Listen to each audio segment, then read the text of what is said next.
बिस्मिल्लाहिर्रहमानिर्रहीम। महसूस ये होता था कि माशी मामला संभल चुके हैं। पाकिस्तान की मईशत को निगरान हुकूमत ने ऐसी जानिब लगा दिया है कि जहां इस्तेहकाम की तरफ अब हम जा सकेंगे। लेकिन IMF आया, IMF ने आने के बाद वो खिलास बताए, वो जगहें बताई कि जहां पर पाकिस्तान की मईशत फंसी हुई है, जिस गड्ढे के अंदर जाकर हम इस वक्त फंसे हुए हैं और ऊपर से मट्टी और पानी आया जा रहा है और हमें दबाए चले जा रहा है। IMF ने कहा कि पाकिस्तान को अपने मामला दुरुस्त करने होंगे। पाकिस्तान को टैक्सेस के मामला के ऊपर, खासतौर पर रिटेलर सेक्टर के ऊपर, रियल एस्टेट सेक्टर के ऊपर, पाकिस्तान को इसके अलावा जो बाकी बच जाने वाला सेक्टर जिसको कोई छेड़ नहीं पाता वो है एग्रीकल्चर का सेक्टर, उसके ऊपर टैक्स लगाने होंगे। IMF के बाद IMF ने यह भी कहा कि पाकिस्तान को मनी लॉन्ड्रिंग रोकने के लिए इकदाम करने होंगे। पाकिस्तान को टैक्स के अंदर जो मुकदमात में मामला फंसे हुए हैं उन मामला को दुरुस्त करना होगा। क्या क्या मुतालबात है IMF के, कैसे हल होंगे, किस तरीके से होंगे, बात करेंगे। मेरे साथ मौजूद है डॉक्टर हफीज पाशा साहब। डॉक्टर साहब, ये फरमाइएगा कि IMF दोबारा से हमारे साथ जो है वो एंगेज है और अब इस दफ़ा महसूस ही हो रहा है कि फिर से वही टोन है उनकी, जो सख्ती का जिसके अंदर अंसर हो, और मामला जो है वो जाहिर है कि हमारे ही ख़राब थे, हमारा ही हाउस इन ऑर्डर नहीं था।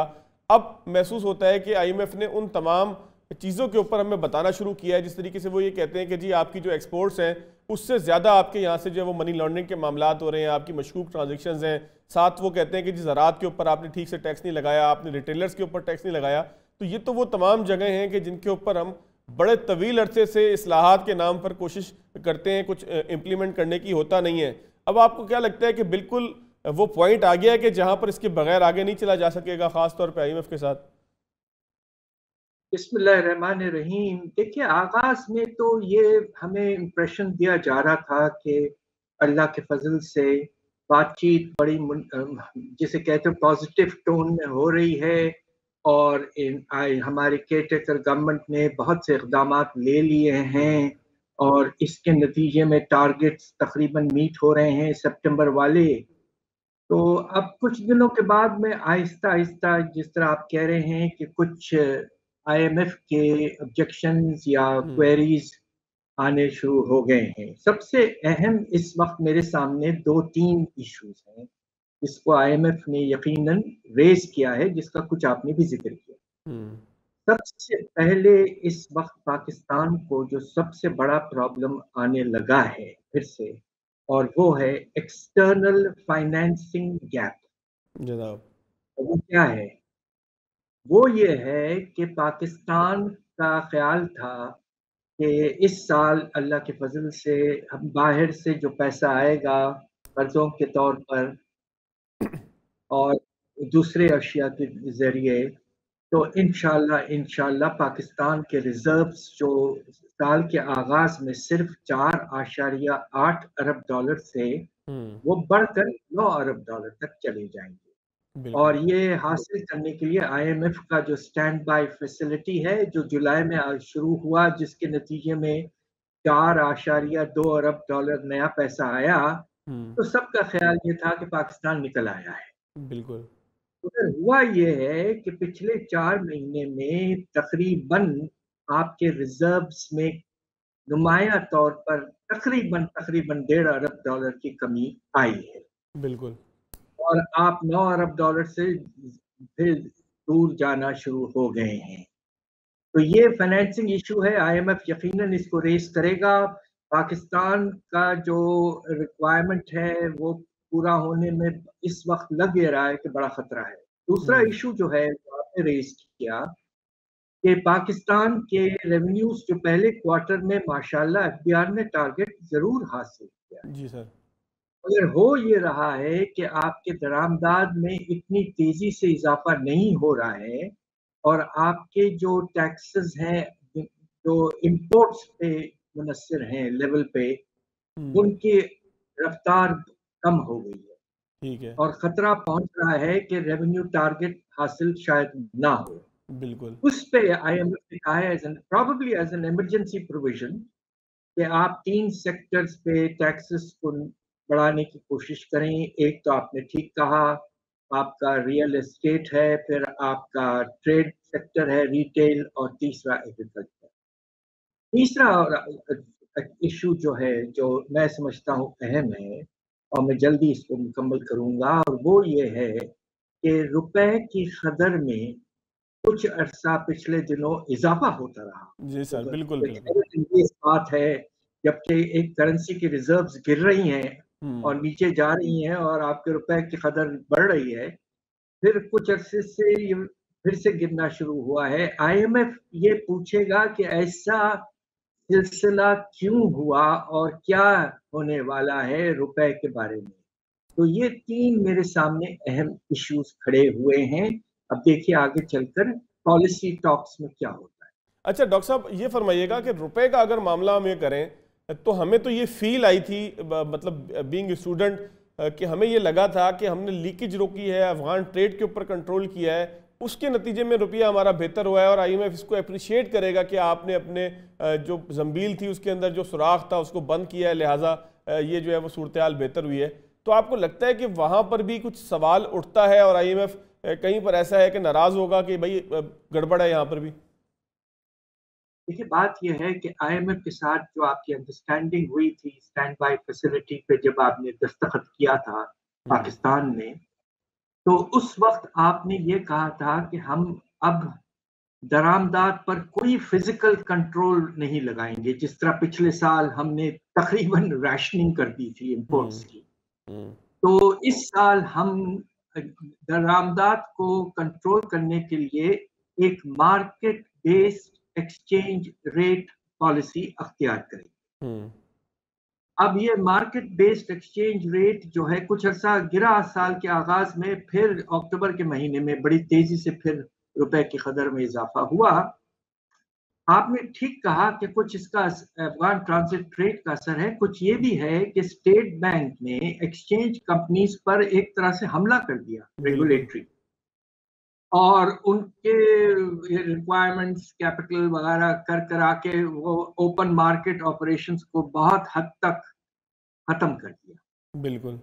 और अब कह रहे हैं कि बैंक्स जो हैं वो इफेक्टिवली एक्सचेंज कंपनीज बन जाएंगे। तो ये हम्म। सवालात आईएमएफ जरूर रेज करेगा कि अगर आपको अपना तिजारती खसारा एक मुनासिब लेवल पे रखना है, तो क्या आप रुपए की कदर जो है वो इस तरह मुस्तकम रखेंगे, जबकि आईएमएफ ने खुद प्रोजेक्ट किया है कि इस साल रुपए की कदर में 20% कमी आनी चाहिए और उसके नतीजे में आपका जो खसारा है वो मुनासिब लेवल पे रहेगा। तो ये भी एक बड़ा सवाल है। ठीक है डॉक्टर साहब, एक आखिरी सवाल, अगर आप मुझे उसके ऊपर कुछ एक्सप्लेनेशन कर दें कि मुकदमात में बहुत सारे टैक्स मामलात फंसे हुए हैं। एफबीआर कहता है कि हमने जी उसके लिए प्लान बना लिया है, तो क्या प्लान होगा कि जब एक किसी मामले के ऊपर कोई मुकदमा हो गया है और वो अल्तवा के अंदर चला गया या स्टेटस को के अंदर चला गया, तो उस पर क्या कर सकता है एफबीआर? देखिए बात यह है कि ज़्यादा से ज़्यादा हमारे जो हाई कोर्ट्स हैं और जो ज़्यादातर टैक्स के केसेस जो हैं वो इसी लेवल पे जाते हैं। अब ज़्यादा से ज़्यादा एफबीआर रिक्वेस्ट कर सकता है। देखिए मुझे अफसोस से कहना पड़ता है कि जो पेंडिंग केसेस की तादाद है पाकिस्तान में, supreme court, high court, session courts वगैरह में, इतना ज़्यादा हो चुका है कि कहते हुए भी घबराहट होती है। बिल्कुल है। एक एक केस 15-20 साल लग जाते हैं। तो कोई तरीका होना चाहिए। मैं खुद ये समझता हूँ कि एक स्पेशल बेंच होना चाहिए हाई कोर्ट लेवल पर, और अगर मुनासिब लेवल पर तो दूसरे लेवल्स पर भी 1 या 2 बेंचेस का काम सिर्फ टैक्स रिलेटेड इश्यूज पे होना चाहिए। बिल्कुल। स्पेशलाइज्ड कोर्ट, अगर ऐसा हुआ तो इंशाल्लाह पेंडिंग केसेस जो हैं वो जरा तेजी से मुकम्मल होंगे और उससे रेवेन्यूज जो पेंडिंग है वो कम होते जाएंगे और इंशाल्लाह इसमें रेवेन्यूज में इजाफा हो सकता है। अच्छा डॉक्टर साहब, पीआईए का मामला सामने आया, हमने देखा कि उसका ऑपरेशन शायद, मेरा ख्याल है, तारीख में पहली मरतबा इस तरह से माली मामलात की बुनियाद पर मुअत्तल रहा। तो अब पीआईए के साथ और बाकी जो इदारे जो हम पे बोझ हैं, जिस तरीके से डिस्ट्रीब्यूशन कंपनीज हैं इलेक्ट्रिक की, अब आखिर उनका कोई ना कोई हल करने का फैसला तो आ गया। आपको क्या लगता है कि सही रास्ता क्या है इसके लिए? बात दरअसल ये है कि पीआईए पे तो आपने एग्रीमेंट भी कर लिया है आईएमएफ के साथ कि आप प्राइवेटाइजेशन करेंगे, लिहाजा पीआईए पर आपके पास ऑप्शंस नहीं है। अभी तक जो आपके डिस्कोज हैं, डिस्ट्रीब्यूशन कंपनीज बिजली के, उस पे कोई वाजे तौर पर डिसीजन नहीं आया है और आना भी ज़रा मुश्किल है, इसलिए कि ये बड़ा कॉम्प्लेक्स इशू है। ऑप्शंस क्या हैं? ऑप्शंस ये हैं कि जो इस वक़्त का निज़ाम है उसे बेहतर करें, और कुछ कोशिशें ज़रूर की जा रही हैं कि लॉसेस कम की जाएँ, ख़ास तौर पे जो चोरी हो रही है, उसको हम्म। कोशिश की जा रही है। इसमें मैं समझता हूँ कि एक पॉज़िटिव स्टेप है। दूसरा ऑप्शन ये है कि आप प्राइवेटाइज़ करें, जिस तरह आपने केएससी को किया और आज वो के इलेक्ट्रिक है। जी सर। और तीसरा ऑप्शन जो आपके पास है वो ये है कि प्रोविंशियलाइज़ कर दें। इसलिए कि इलेक्ट्रिसिटी जो है एक लिहाज से काफ़ी हद तक अब प्रोविंशियल इश्यूज़ में आ चुका है। बिल्कुल। ये 3 ऑप्शंस हैं आपके पास। अब देखिए, मैं समझता हूँ ये कि बहुत अहम डिसीजन है, और आइडियली ऐसे डिसीजन को एक मुंतखब हुकूमत को लेना चाहिए। बिल्कुल ठीक है डॉक्टर साहब, आपकी बात दुरुस्त है। ज़ाहिर है कि अगर मुंतखब हुकूमत करेगी तो उसके सारे जो इम्पैक्ट है वो भी उसको भी भुगत सकेगी, और ज़ाहिर है कि लॉन्ग टर्म ये डिसीजन होगा। डॉक्टर साहब आपका बहुत शुक्रिया, बहुत ही आसान अल्फाज के अंदर तफसील के साथ आपने तमाम मामला को समझाया। एक ब्रेक लेंगे, ब्रेक के बाद आगे। ब्रेक के बाद खुशामदीद मुजम्मिल असलम साहब मेरे साथ मौजूद हैं। मुजम्मिल साहब, आज बजाय इसके कि हम सियासी मामला के ऊपर बात करें, सियासत और मईशत जो आपस में जुड़ी हुई है उसके ऊपर बात करें, हमें बराह रास्त गुफ्तगू कर लेनी चाहिए उस तमाम मामले के ऊपर कि जो IMF की सूरत में दरपेश है। IMF कहता है कि जी रिटेलर के ऊपर टैक्स लगाएं, हम तो रिटेलर से जो है वो टैक्स गोशवारे भरवाने के अंदर हमेशा नाकाम होते हैं। फिर IMF और भी बहुत सारे मामला वो कहता है, वो कहते हैं कि जी आपकी दरामदात की आड़ में जो मनी लॉन्ड्रिंग हो रही है और मशकूक ट्रांजेक्शन हो रही है उसका भी कुछ सुराग लगाएं। तो ये IMF ने बिल्कुल हमें शिकंजे में घेर नहीं लिया कि जो मामलात हम अरसे से जिसके ऊपर कारपेट के नीचे डाल के या मट्टी डालो पॉलिसी के तहत चल रहे थे वो अब खुलकर सामने आ गए। बिल्कुल आपने ठीक कहा है कि जो है इस वक्त पाकिस्तान की अगर मईशत ठीक कर ले तो सियासत ठीक हो जाएगी। ये मेरा भी यकीन है, मेरा भी इसमें बिलीव है। अब देखें पाकिस्तान में ना मईशत को हमने जो है ना हमेशा से कॉस्मेटिक तरीके से ठीक करने की कोशिश की, ऑप्टिक्स दिखा के ठीक करने की कोशिश की, और उसका जो महवर होता था वो रिफॉर्म्स का वो होता था पास थ्रू कर देना, यानी कि अशराफिया को जो सहूलियात दी जाती हैं वो अवाम को पास थ्रू कर दी जाती थी और अशराफिया को उसका एडवांटेज दे दिया जाता था, और उससे जो है बराह रास्त फिर हमारी सियासत भी मुस्तफीद होती थी। तो अब IMF ने फाइनली मैं समझता हूँ कि थोड़े से होश के नाखून लिए हैं, और IMF ने थोड़ा सा पाकिस्तान की निज़ाम मईशत को समझने की कोशिश की है। बिल्कुल 75 साल से IMF जो है पाकिस्तान की मईशत को डिक्टेट करता था एक अपनी ग्लोबल स्ट्रैटेजी के तहत, यानी कि वो एक होता है ना वन साइज फिट्स ऑल, मतलब कोई एक ऐसा जो है स्वेटर ले आए जो सारों को फिट आ जाए, थोड़े से घर में कोई छोटे कद वाला भी हो, बड़े कद वाला भी हो, मोटा हो, पतला हो। तो IMF की जो स्ट्रैटेजी थी वो वन साइज फिट्स ऑल वाली थी। 1 मिनट करता कलामी की मदद, कहीं उसके अंदर ये भी आंसर तो नहीं था कि उनको सिफारिश हमारी बड़ी तगड़ी आई होती थी कि यार इनको जो है वो गिरने मत देना, इनको चलाते रहो, तो अब सिफारिश खत्म हो गई है तो मेरिट आ गया है? नहीं, मेरा नहीं ख्याल इसका कोई सिफारिश का कोई ताल्लुक है। IMF ने पिछले 3 सालों में पाकिस्तान की इकॉनमी को उसने सारे स्टेप्स ले लिए ना, उसने बिजली की कीमतें बढ़वाई, उसने जो है अभी गैस की कीमतें बढ़वाई, उसने जो है बजट पे जो है कस्टम ड्यूटीज लगवाई, मतलब अलग अलग चीजें की, लेकिन नतीजा उन्होंने देखा कि नहीं आ रहा था। अभी आप देखें नतीजा आया एक जिसको IMF ने गाइड नहीं किया, लेकिन एक नतीजा आया कि हमने अफगान ट्रेड पॉलिसी को रिव्यू किया, हमने जो है क्रैक डाउन किया स्मगलिंग में। तो अब इस दफा IMF आया है, जब इसहाक डार थे आपको याद होगा रुपया मजबूत होता तो IMF कहती थी कि भैया तू जो है कोई 2 नंबरी कर रहा है, यानी कि कोई मतलब बैंकों, हाँ ठीक है ना। अब की दफा जब आया तो हालांकि आप देखें तारीखी रुपया मजबूत हुआ था ना, 307 से जो है इंटरबैंक 275 तक गया था, तारीखी हुआ ये। मेरी जिंदगी में कभी मैंने नहीं देखा, और 75 साल की जिंदगी के रिकॉर्ड में भी मैंने नहीं देखा ऐसा ना। लेकिन IMF ने आके ये पूछा कि भाई आपने किया कैसे, ये नहीं बोला कि भाईजान आपने फिर कोई चापलूसी की है या कोई इंजीनियरिंग की है। तो इन्होंने बताया, बड़े खुल के बताया कि जी हमने ये क्रैकडाउन किए, ये एडमिनिस्ट्रेटिव मेजर्स लिए, ये चीजें की, इससे जो है रुपया मजबूत हो गया। तो अब बात आ गई है कि एडमिनिस्ट्रेटिव मेजर्स किस तरीके से लिए जाएं कि जो है पाकिस्तान के हिसाब से कि जिसकी वजह से पाकिस्तान की मईशत खड़ी हो जाए। तो ये एक बड़ी क्लासिक एग्जांपल है। अगर मैं मिनिस्ट्री ऑफ फाइनेंस में होता और तो मैं आईएमएफ को यकीन, और इंशाल्लाह ताला अगर आईएमएफ से अभी भी बात हुई हमारी एज अ मतलब एक सियासी जमात के तौर पे, तो मैं जरूर आईएमएफ को बोलूंगा कि देखें, आपको भी जो है स्ट्रेटेजी पाकिस्तान की चेंज करनी पड़ेगी।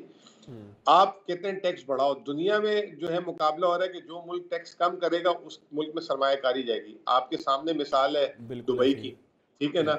तो आप हमें कहते हो टैक्स बढ़ाओ, तो फिर मैं सरमायाकारी कैसे लाऊंगा? दूसरी तरफ आप कहते हैं कि जी सरमायाकारी से आप अपना बैरूनी खसारा पूरा करो। ओ भाई, तो आप जब मुझे जो है इतना बड़ा टैक्स को लगाऊंगा तो मैं सरमायाकारी ला ही नहीं सकता, तो कैसे मैं आपकी टारगेट्स पूरा करूंगा? तो आईएमएफ को अब समझ आना शुरू हो गई है। आईएमएफ पहले क्या होता था, आपको याद होगा, बजट में हम लोगों ने शोर भी किया, आपने भी बात की थी, मुझे याद है कि यार ये टैक्स कम आ रहा है तो फिर आप सैलरी वालों पे टैक्स लगा रहे हो। वो ऑलरेडी जो है शराफत से, ईमानदारी से उनका टैक्स कट जाता है, पहले टैक्स कटता है, बाद में तनख्वाह मिलती है, आपने फिर उन्हीं पे छुरी चलवा दी। बिल्कुल ऐसे ही है। तो अब उन्हें समझ आया कि ये भाईजान, ये तो जो मजे लूट रहे हैं वो तो रिटेलर्स लूट रहे हैं, एक एक दुकान करोड़ों की। अब तो भाई 5-10 करोड़ की तो कोई अच्छे इलाके में दुकान ही नहीं है, बिल्कुल ठीक है ना, और उसके अंदर माल के तो कोई हिसाब किताब ही नहीं है। अब लेकिन मसला ये है, देखें मैं फवाद भाई आपसे बड़ी क्लियर बात करूंगा। मसला ये है कि अगर आपने किसी को कलमा पढ़ाना है ना, तो उसको कलमे के फवाइद भी बताने पड़ेंगे। बिल्कुल, आप उससे जबरदस्ती कलमा नहीं पढ़वा सकते, ठीक है ना। ये बात हमारा मजहब भी कहता है ना कि आप जब उसे कलमा, तो अगर आपने नॉन टैक्स पेयर्स को कलमा पढ़ाना है, ठीक है ना, तो उसको सबसे पहले आप क्या कहेंगे कि भाई तू अगर मुसलमान हो गया तो अल्लाह ताला तेरे माजी के गुनाह माफ कर देगा। बिल्कुल ठीक, इंसेंटिव बिल्कुल देना है, इंसेंटिव देना है कि तेरी जो पुरानी कोताहियां हुई अल्लाह तेरी तौबा कबूल कर लेगा, ठीक है ना। अब इधर मसला ये है कि आप कलमा जिनको पढ़ाने जा रहे हैं उनके ऊपर आप तलवार भी लटका रहे हैं। और तलवार क्या लटका रहे हैं कि भाई वो उनको जहन में ये है कि यार मैं, जो आदमी 1 रुपया टैक्स नहीं दे रहा था, एकदम उसका लाखों रुपया टैक्स बना, तो एफबीआर तो घर आके बैठ जाएगा। बिल्कुल क्या भाई निकाल हिसाब, रसीदें सारी, ये कहाँ से आया तेरे पास सारा कुछ? बिल्कुल ऐसे। अच्छा, अब वो रसीदें उसके पास, उसने कोई रिश्वत से तो कमाया नहीं होगा, वो कारोबार ही कर रहा है बैठ के, ठीक है ना। तो वो कहीं कारोबार ही कर रहा है बैठ के, लेकिन वो उसने टैक्स नहीं दिया हुआ, तो अब उसको डराया जाएगा फिर अफसरान से कि भाई साहब आपको तो ये है वो है। अब वो नीचे जो है अंडर रेट बढ़ जाएगा ना मुजम्मिल भाई। तो इसके लिए तरीका ये है, मैं ये बताऊं कि अगर कलमे पढ़ाने हैं तो एक स्ट्रैटेजी बना लें। एक तो ये कि पहली क्या मतलब सबसे बड़ा फियर क्या होगा बिजनेसमैन, ये जो दुकान, बिजनेसमैन तो नहीं बोलूंगा, दुकानदार, रिटेलर जो भी है, वो उनसे ये सवाल पूछा जाएगा कि तुम्हारे पास इतने करोड़ों का जो माल दुकान में पड़ा हुआ है, ये दुकान तुमने कैसे ली? अब उनको बताया जाए कि कोई रास्ता दिया जाए कि भाई ये हम जो है आपसे, अब सवाल क्या करें, एक तो या 1-2 आदमी हो ना, यहाँ पे तो लाखों लोग हैं, बिल्कुल ठीक है ना। तो 1-2 आदमी हो तो बंदा उनको पकड़ भी ले, उनके साथ कर भी ले, यहाँ तो लाखों लोग हैं, तो एक रास्ता बना दें। और रास्ता बनाने के साथ उनको जो है ये बताएं कि जी आप टैक्स अगर थोड़ा सा दे देंगे तो मुल्क भी सुधर जाएगा, आपकी जिंदगी और आपकी नस्लों के लिए भी आसानी हो जाएगी कि ये जो आपने बनाए असासे उनको आप मुंतकिल कर सकेंगे। तो एक कैंपेन की जरूरत है, एक इसमें प्रोडक्ट की जरूरत है। अब आईएमएफ इसको एमनेस्टी कह देता है। हाँ बिल्कुल सर, ये आपसे पूछने वाला था। आईएमएफ तो कह देगा एमनेस्टी आप दे रहे हैं और सख्ती से मना कर रहे हैं भाई किसी को मत देना। तो बात वही हो गया, आईएमएफ कह रहा है सरमायाकारी लाओ, दूसरी तरफ कह रहा है टैक्स बढ़ा दो, ठीक है ना। अब आईएमएफ मुझे कह रहा है कि टैक्स नेट पे लेकर आओ। अब मैं टैक्स नेट पे लेके आने के लिए उसको कहूं कि टैक्स नेट पे आने के लिए देख ले फांसी का फंदा भी सामने खड़ा हुआ है, तो वो क्या करेगा? वो कहेगा भाई भागो, छुपो। तो इसके लिए एक मिडिल वे निकालना पड़ेगा, एक ग्राउंड निकालना पड़ेगा। एक एमनेस्टी ना दें आप उन्हें ये कह दें कि आप सालाना इतना इतना टैक्स जमा कराएंगे तो हम जो है आपको कंसीडर कर लेंगे कि आपके पास इतनी जायदाद है। लेकिन आपने ये हर साल, एमनेस्टी में क्या होता था कि एक दफा आपने टैक्स जमा करा दिया और आपकी जान छूट गई। बिल्कुल। लेकिन आप इसको लिंक कर सकते हैं कि अगले 10 साल आपने इस तरह टैक्स देते रहना है। एग्रीकल्चर का क्या करना है? आईएमएफ एग्रीकल्चर को भी कहता है कि जरा तवज्जो दें इस तरफ भी। देखिए एग्रीकल्चर का तो देखे ना, अल्लाह माफ करे कि हमने कानूनी जो है ना बिल्कुल ऐसा कर दिया है। एक तो उसको निकाल के ले गए वफाक से सूबों पे। भाई जब आमदनी पे टैक्स, कोई भी आमदनी है वो वफाक ने लेना है, तो ये इसको क्यों आप निकाल के ले गए यहाँ से? ठीक है ना। तो ये पहली बात हो गई। फिर सूबों को जो है 12 साल हो गए आज, ये जो 18वीं तरमीम और 7th एनएफसी अवार्ड, उन्होंने उस पे जो है सेल्स टैक्स लगा के, ये जो Sindh sales tax, Punjab sales tax जो है वो लगा के अरबों रुपए ले लिए, लेकिन इनसे टैक्स नहीं ले रहे। अब बात ये है कि भाई एग्रीकल्चर पाकिस्तान की मईशत का बनता है 20%, जिसमें 10% जो है ना ये लाइफ स्टॉक है, और 10% जो है ये सारी फसलें हैं। लेकिन मुजम्मिल भाई वही बात है ना, ताकतवर तबका एक तरह का है, फिर दूसरी बात इसके अंदर जो है बहुत सारे ऐसे लोग भी हैं जो मुंतखब होकर ऐवानों में आते हैं, हुकूमतों का हिस्सा बनते हैं, तो जाहिर है कि ये सेगमेंट हमेशा रह ही जाता है। आपको लगता है कि इस दफ़ा हम सीरियस हैं कि इस सेगमेंट को भी उसी तरीके से देखें जिस तरह रिटेलर के ऊपर आपने कहा कि कोई प्लान बनाए? देखिए एग्रीकल्चर वाले को तो कोई एमनेस्टी भी नहीं चाहिए ना, उसके पास तो हर साल की आमदनी आती है। बस उसको, मैं अगर हूँ पॉलिसी साज और मैं अगर हूँ तो IMF से भी ये बात करूँ, सूबों को भी बिठाऊं और वही बोलूँ कि यार अब बहुत हो रही है भाईजान, ठीक है ना। और ये जो हमने निज़ाम बनाया ना कि 12.5 एकड़ की ज़मीन पे जो है ना, जिसके पास 12.5 एकड़ ज़मीन है उस पर कोई टैक्स नहीं है, फिर उसके बाद 25 एकड़ तक है तो उसमें 100 रुपये एकड़ टैक्स ले रहे हैं, 100 रुपये एकड़, ठीक है ना। और ये 25 से 50 रुपये है तो मेरे ख्याल से 400 रुपये ऐसे कुछ ले रहे हैं। ये निज़ाम नहीं वर्कआउट करेगा। अब जो है वो इसमें ये होगा कि अगर मुल्क में 12 लाख रुपए तक टैक्स की छूट है, आप जो है ना 18 लाख ले लो, 16 लाख ले लो, 20 लाख ले लो, उसके ऊपर आमदनी जो है उस पर आपने टैक्स देना ही देना है। अब एक आदमी की 20,000 एकड़ जगह है, किसी की 10,000 एकड़ जगह है, वो जो है हजारों रुपए में टैक्स दे रहा है। अच्छा, फिर अभी आपको मैं एक बात बताता हूँ मजे की। मैं एक मेरी नजर से गुजरी थी हमारे अभी केयर टेकर वजीर आजम की रिटर्न 2019 की। 38 लाख रुपए उनकी इनकम थी 2019 की, और 52,000 पे पूरे साल में टैक्स दिया था, ठीक है ना। उसमें जो उन्होंने 38 लाख इनकम में 16 लाख रुपए एग्रीकल्चर इनकम दिखाई कि मेरी 16 लाख रुपए एग्रीकल्चर इनकम है और वो एग्जेम्प्टेड है। यार आप तनख्वाहदार से पिछले साल तक 2019 में 6 लाख रुपए आमदनी थी तो उसके ऊपर टैक्स ले रहे थे। 16 लाख रुपए अगर उनकी आमदनी फर्ज करें थी या नहीं थी, ये अभी एक सवालिया निशान है, ठीक है ना। ठीक है, अब 16 लाख रुपए आमदनी पे आपने उनको जो है जीरो टैक्स कर दिया। चले मुजम्मिल साहब, ये तो एक बात हो गई कि कम से कम हम अपने निगरान वज़ीर-ए-आज़म से ज्यादा टैक्स उस साल में भी दे चुके थे। ये तो चले खुशी की बात नहीं हो गई कि हम बहुत अच्छे एक तनख्वाह में इससे ज्यादा दे देते हैं यार सर। जब हमसे तो जबरन लेती है ना कंपनी मुजम्मिल भाई, वो तो बात हम कई दफा कर चुके हैं कि हम तो, जिसको आपने शरीफ कहा मैंने जबरी कहा। अच्छा मुजम्मिल भाई, 2-3 चीजें और रह गई हैं। ज़ाहिर है एग्रीकल्चर के ऊपर ना, एग्रीकल्चर और रिटेल हमारे यहाँ पॉलिटिकल इश्यूज हैं, क्योंकि जो रिटेलर हैं वो भी पूरी यूनियंस बनाकर आ जाते हैं। एग्रीकल्चर के ऊपर भी आपको पता है हमारे पॉलिटिकल मफादात हैं, अभी इलेक्शन भी होने वाले हैं, तो देखते हैं क्या होता है। लेकिन दरामदाद की आड़ में मनी लॉन्ड्रिंग, ये IMF ने कहा क्या है हमें? नहीं देखें, वो जो है ना उसको अगेन थोड़ा सा उन्होंने जो है एक वही वाला वंस ग्लोबल वर्ड यूज कर लिया उन्होंने। वो ये कहते हैं कि अब आपने सुना होगा ये डेटा कि जी चीन कहता है कि हमने पाकिस्तान को 8 अरब डॉलर की बरामदात की है, पाकिस्तान का रिकॉर्ड दिखा रहा है 4 अरब डॉलर इंपोर्ट, ठीक है ना। ये जो 4 अरब डॉलर का फर्क है, इसका मतलब ये कि जो दरामद कुंदगान पाकिस्तान के हैं वो 4 अरब डॉलर अनऑफिशियल वे से चाइना भेज रहे हैं, ठीक है ना। उसकी वजह क्या थी? उसकी वजह ये थी कि जो यहाँ पे टैक्स है, कस्टम ड्यूटीज वगैरह जो है वो कम से कम उनको अदा करना पड़े, नंबर 1।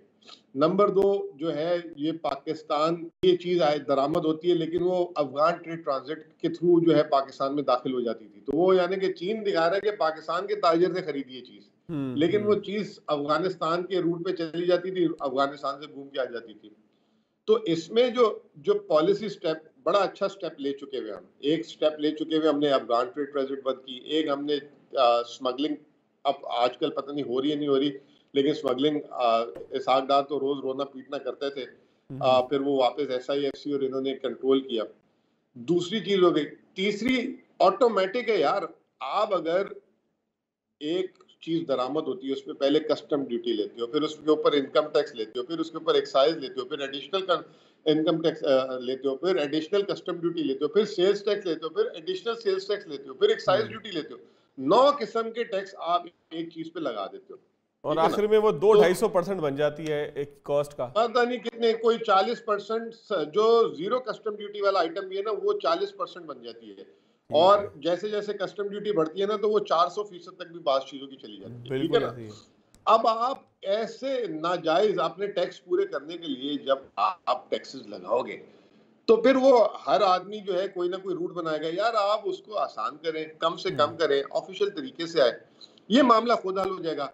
अच्छा 5 दिन 6 दिन 8 दिन 10 दिन लोगों के गोदामों में छापे मारेंगे, ठीक है ना, FIA को मुतहरिक करेंगे, उसको करेंगे, 10-15 लोगों की तस्वीरें लगाएंगे, अखबारों में इश्तिहार लगाएंगे, उसकी खबरें लगाएंगे, टीवी चैनल में प्रोग्राम हो जाएंगे, मामला वैसे का वैसा ही। फिर जो है वो अगर हट जाते हैं तो कोई दूसरे उनको रिप्लेस कर देते हैं। आप जड़ पे, जैसे मैंने पिछले दिनों भी कहा, इस दफा जो है, जैसे अभी आपकी बात की मैंने कि IMF ने ज्यादा शोर क्यों नहीं किया, रुपया मजबूत हुआ, इन्होंने जड़ पे अटैक किया, जड़ को खाड़ा इस दफा, ठीक है ना। IMF को भी कन्विंस कर दिया।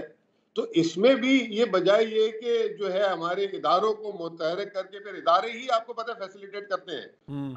आपकी सोच है, जिसको पकड़ते हैं कहते हैं भाई ये देख, ये तो मैं अगर अंदर कर दूंगा तो इतना तुम्हारा नुकसान है, इतने में डील कर लो, ठीक है ना, बहुत सारे लोग। तो ये काम कभी आप जड़ को अटैक करें, मामला ही खत्म हो जाएगा इंशाअल्लाह ताला। बहुत शुक्रिया मुज़म्मिल असलम साहब, आपने वक्त दिया, बड़ी तफसील के साथ तमाम मामलात के ऊपर बहस हुई। ब्रेक लेंगे और ब्रेक के बाद जब आएंगे तो हमारे साथ मौजूद होंगे हसन रजा पाशा साहब। उनसे पूछेंगे कि आखिर मज़ाहिर नकवी साहब, जस्टिस मज़ाहिर नकवी साहब ने किस तरीके से जुडिशल काउंसिल को रद्द कर दिया और अब उनके पास ऑप्शन क्या है। लेकिन एक ब्रेक के बाद हसन रजा पाशा साहब मेरे साथ मौजूद हैं। ब्रेक के बाद पाशा साहब, बहुत शुक्रिया आपके वक्त का। पाशा साहब, मज़ाहिर अकबर नकवी साहब, जस्टिस मज़ाहिर अकबर नकवी साहब ने, ऐसा लगता है कि जिस तरह से कहा नहीं जाता कि नोटिफिकेशन या जुडिशल काउंसिल रिजेक्टेड, उस तरीके से उन्होंने जो है ना वो अपना जवाब दिया है। कहते हैं कि जी सियासी इंतकाम है, सियासी मोटिव नज़र आते हैं। काफ़ी सख्त मुझे तो लगा जब मैंने खबर पढ़ी, आपको कैसा लगा?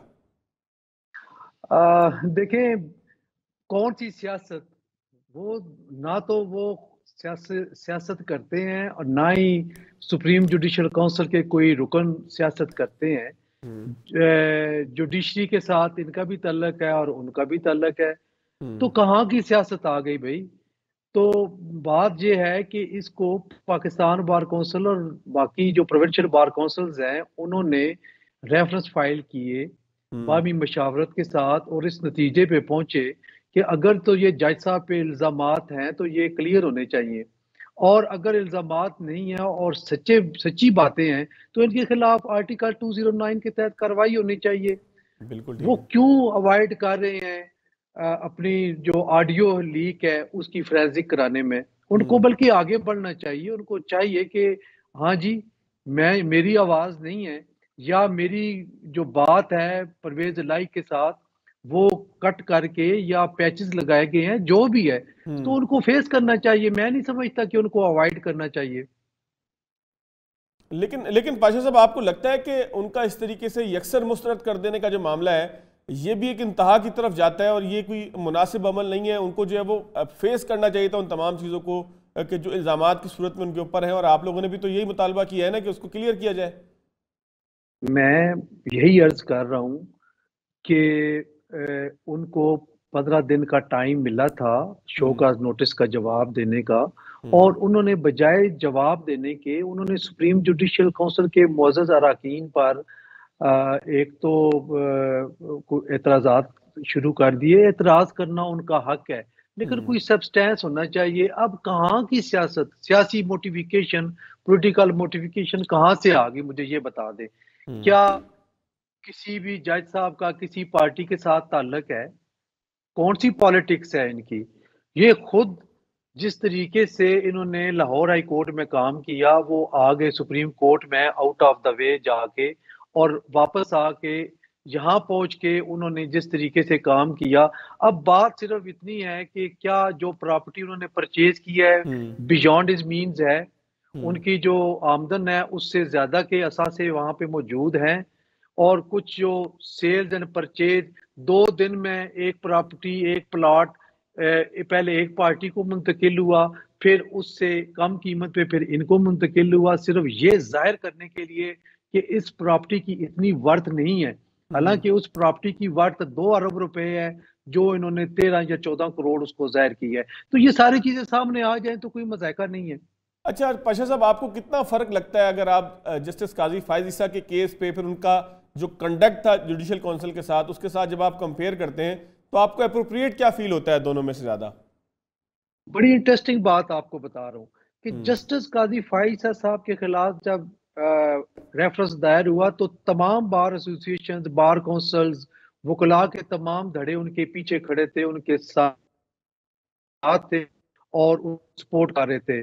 और ये तारीख में पहली दफा हुआ कि बार काउंसिल्स ने किसी आला तरीन अदलिया के जज के खिलाफ खुद रेफरेंस दायर किया है। इससे पहले कोई ऐसी मिसाल पाकिस्तान की तारीख में नहीं मिलती कि पाकिस्तान बार काउंसिल या प्रोविंशियल बार काउंसिल्स ने किसी भी जज के खिलाफ रेफरेंस फाइल किया हो। तो ये फर्क है, आप देख लें। कंडक्ट के हवाले से क्या कहेंगे पाशा साहब आप? एक रवैया वो था कि जो काजी फायज ईसा साहब ने अपनाया कि जिसके अंदर उन्हें तमाम सवालात का जवाब दिया, और एक ये कंडक्ट है। आपको क्या लगता है कि जज को करना क्या चाहिए उसके ऊपर इल्जाम लगे तो? देखिए, काजी फायज साहब ने बड़ी दलेरी के साथ अपने खिलाफ रेफरेंस को फेस किया। उनकी एहलिया मोहतरमा ने खुद पेश हुए। आप देखें, बेंच में से उठ के फिर बतौर साइल काला कोट उतार के वो बेंच के सामने पेश होते और उन्होंने हर कड़े से कड़े, सख्त से सख्त सवाल का जवाब दिया। लेकिन इनको भी चाहिए कि ये फेस करें और आए, कोई ऐसी बात नहीं है। बल्कि काजी साहब तो एक स्टेप और आगे चले गए कि उन्होंने ये डिमांड कर दी कि इसको ऑन एयर करें, लाइव टेलीकास्ट हो, पब्लिक को पता चले कि मेरे खिलाफ इल्जाम क्या है और मैं क्या जवाब दे रहा हूं। उन्होंने ओपन कोर्ट में तरजीह दी बजाय इसके कि इन कैमरा मीटिंग हो। इनको भी चाहिए कि आए, कह दें, ऑफर करें कि इन कैमरा ना रखें, बल्कि ओपन कोर्ट में जुडिशल काउंसिल की जो प्रोसीडिंग है वो भी ओपन कोर्ट में ओपन हो और एक्सेस हो हर बंदे की, वो आके देख ले। लेकिन पता नहीं अवॉइड क्यों कर रहे हैं।